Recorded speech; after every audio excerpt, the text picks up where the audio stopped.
buenas tardes, profesor. Yo soy Víctor Norberto Pastrana Torres y el día de hoy presentaré la práctica 2, sensor potenciómetro.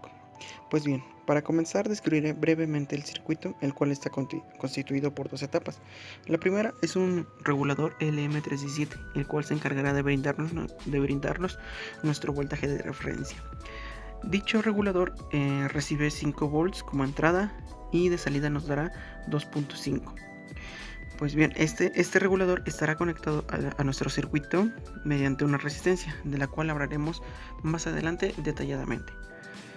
En este punto nosotros obtendremos como voltaje un volt, y dicho volt va a entrar a nuestro primer potenciómetro, el cual está montado en nuestra base de cartón, que cuenta con una escala que nos va a ayudar a medir el movimiento angular con el cual nuestro sensor nos ofrecerá un distinto voltaje dependiendo de la posición en la que se encuentre.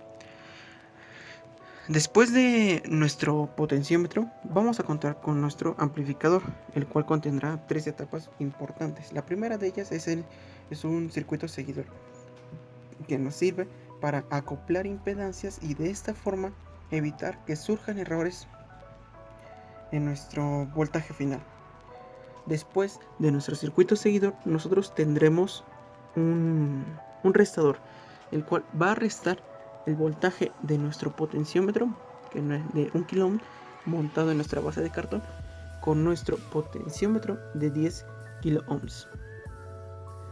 El resultado de esa resta va a pasar a nuestro circuito, a nuestro amplificador, en el cual nosotros también realizamos un cálculo para obtener el valor de las resistencias para la ganancia, para definir nuestra ganancia. Pues bien, primero pasaremos con un poco de la explicación teórica de dichos cálculos. Continuando con el análisis teórico, ahora mostraremos cómo se realizó la polarización de nuestro sensor. Pues bien, en este punto nosotros obtuvimos un voltaje de 2.52 volts. El calculador fue de 2.5. La corriente esperada era de 2.5 mA y obtuvimos un valor de 2.58, mientras que la potencia en el potenciómetro fue de 7.24 contra 6.25 del calculado. Ahora, los puntos de referencia. Estos puntos van a ser nuestros puntos de interés en nuestro sensor, donde el BP mínimo será el tope mecánico mínimo del potenciómetro, que sería aproximadamente menos 45 grados. En este punto nosotros obtuvimos 0.02 volts. Después de ello tenemos BP1, que va a representar el 0 en nuestra escala. En ese punto nosotros obtuvimos 0.49 volts. Después tenemos BP2, que sería a 180 grados, donde se obtuvo un valor de 3.02 volts. Y finalmente BP max, que será el tope mecánico máximo. Este representa el voltaje máximo que nuestro circuito puede ofrecer, que será de 3.45 volts.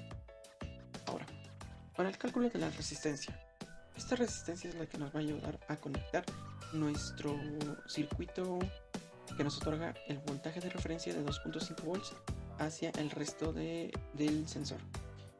Para esta resistencia utilizamos un divisor resistivo únicamente, en donde planteamos que como entrada debemos tener 2.5 volts contra 1 mA, lo cual nos da un valor de 2.5 kilo ohms. Dicho valor ya está reflejado en el circuito, como lo veremos más adelante. Ahora, también debemos de calcular la resistencia para nuestro amplificador no inversor. Retomando, recordemos que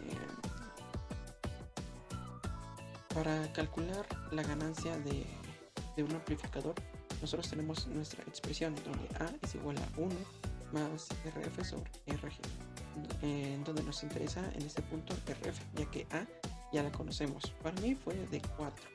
Esta ganancia será de 4, entonces sustituimos los valores y tendremos que RF estará por la siguiente expresión: 4 menos 1 por 1 kilo ohm, entonces nos dio 3 kilo ohms.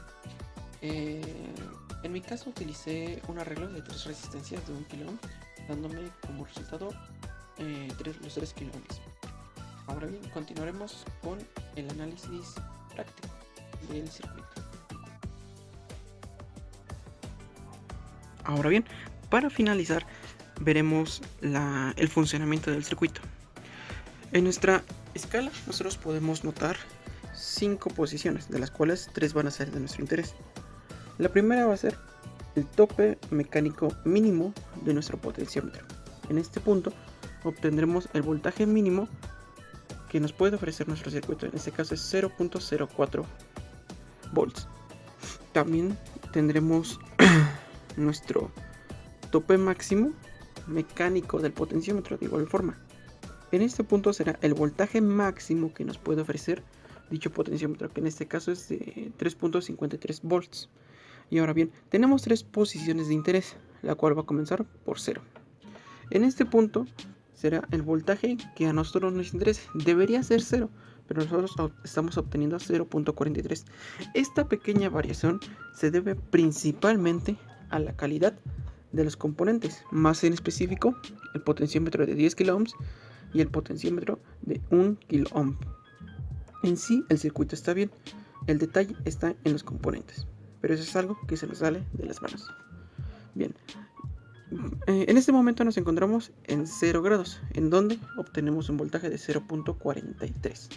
Ahora, realizaré un movimiento de 90 grados en donde nosotros debemos de obtener 1.5 volts. Como lo podemos ver, lo ajustamos un poquito y ahí está. Obtenemos 1.57. De nuevo, la variación es por los componentes. Ahora, si yo realizo de nuevo un movimiento de otros 90 grados, debemos de obtener la máxima salida de nuestro sensor, que en este caso debería ser de 3 volts. Ahora, si lo pongo exactamente en los 180 grados, obtengo 2.96 o 95. Pero ya si lo muevo un poco más hacia abajo, obtendré los 3 volts. Ahí están. Bien, pues este es el funcionamiento del circuito. En la posición 0 obtendremos 0 volts. En la posición 1 o 90 grados obtenemos 1.5. Y en la última posición obtendremos los 3 volts que son de nuestro interés. Pues bien, eso ha sido todo de mi parte. Le agradezco su atención, profesor. Muchísimas gracias.